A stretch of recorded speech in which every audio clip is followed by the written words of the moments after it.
I used to be hungry all the time, and I don't mean just a little bit snacky, I mean generally thinking about food 24/7. Never really feeling satisfied after meals, always wanting something else and constantly wondering why my body wasn't reflecting how much effort I felt like I was putting in. At that point, I was training loads, I was doing way too much to be honest, and I still didn't have the body composition I wanted. I didn't feel toned, I didn't feel lean, and I definitely didn't feel in control around food. Looking back now, there were a lot of things I was getting wrong, but one of the biggest was my protein intake. I just was not eating enough of it, not even close. And once I sorted that out, so many things started to shift. My hunger improved, my cravings calmed down, I felt more satisfied after meals, my energy was better, and my body started changing in a way that finally matched the work I was putting in. So if you are someone who feels like you're always hungry, you're constantly picking at food, you're trying to lose body fat, but you never feel full or you feel a bit soft, even though you're training, then this is probably something you need to look at. Because protein really is one of the biggest game changers when it comes to fat loss and body recomp. And I think sometimes people hear that and roll their eyes a bit. I used to, because they think protein is just another fitness trend or something only bodybuilders need to care about. But honestly, for women especially, and particularly as you get older, it matters so much more than most people realize. The reason it's so powerful is because it helps with the two things most people struggle with when they're trying to change their body. My name's Alex. I help women from all over the world transform their bodies, get leaner, stronger, and less inflamed through an anti-inflammatory diet, healthier lifestyle habits, and workouts anyone can do no matter how busy they are. If you're constantly hungry, constantly thinking about food, and constantly battling cravings, staying in a calorie deficit is going to feel really hard. And yes, fat loss does come down to being in a calorie deficit, but the quality of your diet massively affects how easy or hard that deficit feels. And whether you're losing body fat or muscle, that's where protein comes in. Protein is the most filling macronutrient, which basically means it helps keep you fuller for longer. So, when your meals are too low in protein, what often happens is you finish eating and still don't really feel done. Then you want something sweet or something snacky, or you're back in the kitchen an hour later wondering what else you can have. And so many women think that's just because they have a big appetite, or they've got no willpower, or they're just bad around food. But a lot of the time, it's actually because their meals just aren't satisfying enough.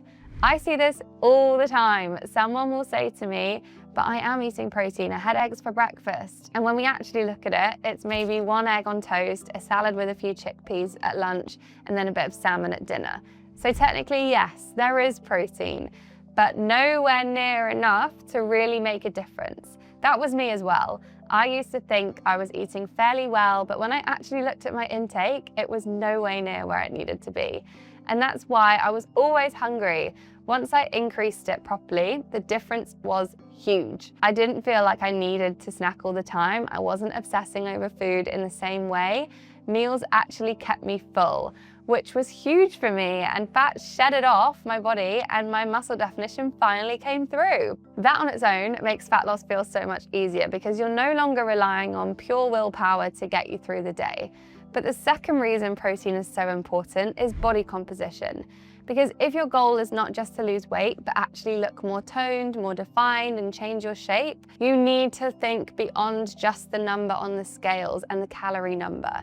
When you're in a calorie deficit, your body can lose both fat and muscle. And if you're not eating enough protein and you're not doing the right type of training, there's a much higher chance you'll lose muscle along with body fat, or just lose muscle. That's when people end up lighter, but still not looking how they want. They've lost weight, but they still feel soft, flat, or like their shape hasn't really changed. Protein helps protect your muscle mass while you're losing body fat. Instead of just getting smaller, you're actually improving your body composition. That's what gives you that firmer, stronger, more defined look. And this is why I always say the goal shouldn't just be lose weight. It should be lose fat and keep or build more muscle. That's where the magic is. Now, in terms of how much protein you actually need, Most women are massively undereating it. A good guide if your goal is fat loss is to aim for around 0.8 to 1 gram of protein per pound of your body weight. So I weigh 125 pounds, so I tried to hit 125 grams of protein per day.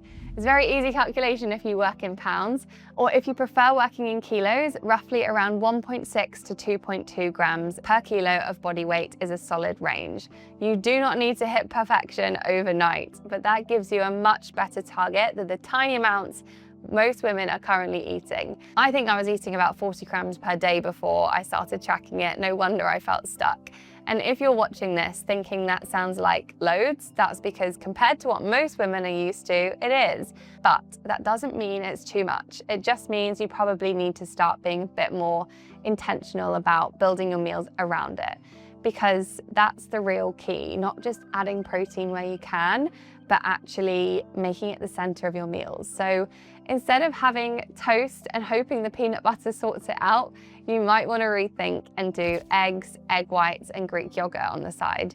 Instead of a salad with hardly anything in it, you build it around chicken, salmon, prawns, tofu, whatever your main protein source is. This was the big one for me. Instead of snacks that are basically just marketed as healthy, you choose things that genuinely help you feel full and get to your target. And this matters because not all so-called protein foods are that useful or even high protein. A lot of foods get branded as high protein when actually they barely move the needle. Things like peanut butter, nuts, chickpeas, certain snacks bars can absolutely be part of your diet, but they're often much higher in fats or carbs than they are in actual protein. So if your goal is to increase protein intake, which it should be, they're usually not the best place to start. That's why I always say to my clients to look for more protein-dense options, things like chicken breast, turkey, lean beef, eggs, egg whites, Greek yogurt, cottage cheese, fish, prawns, high-quality protein powder if you need.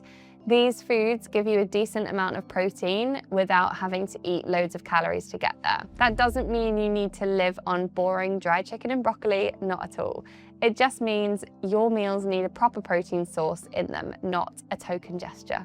And I also think it's worth saying that if you currently eat very little protein, don't suddenly go from 50 grams to 150 overnight. Your digestion probably won't thank you for that. Just increase it gradually. Track what you're eating for a week, have a proper look at where you're currently at, and then start by adding maybe 20 to 30 grams a day. That could be as simple as improving breakfast, adding a more solid protein source at lunch, or swapping a snack for something that actually fills you up. It doesn't need to be dramatic, it just needs to be consistent. And one of the easiest ways to make this work is to spread it across the day instead of trying to cram it all in at dinner. So ideally, you want protein at breakfast, lunch, dinner, and probably one snack as well. That way, you're keeping yourself fuller throughout the day and making it easier to hit your target without it feeling like a chore. My day on repeat is oats with Greek yogurt and protein powder. For lunch, I have tuna and rice cakes and beef mince, rice and vegetables for dinner. And I'll have a yogurt bowl with some strawberries for a snack. And that gets me 130 grams of protein per day. It's really about creating a structure that makes it easy, because once you do that, everything starts feeling less chaotic. You're less snacky, less cravings driven, and your meals feel more satisfying. And then on top of that, you're supporting muscle, recovery, metabolism, and body comp as well. And honestly, protein goes beyond just aesthetics too. It supports your hormones, your hair, your skin, your nails, your immune system, your recovery and healthy aging. So yes, it helps you look better, but it also helps you feel stronger and healthier overall, which really, isn't that the whole point? So if you're currently trying to lose body fat, tone up, or improve your body composition and you haven't looked properly at your protein intake yet, that is where I would start. Not with another detox, not with eating less and less, not with cutting out carbs, but with making your meals more balanced and more satisfying. Because for so many women, the reason they feel like fat loss is impossible is not because they're lazy or broken or doing nothing, it's because they're under-eating the one thing that would make the whole process easier. And once you fix that and realize it, things can change surprisingly quickly. And if you want help putting all of this into a personalized plan to transform your body and your lifestyle, for more information on how to work one-to-one with me, click the first link in the description. I'd love to help you. Thanks so much for watching, and I'll see you in the next one.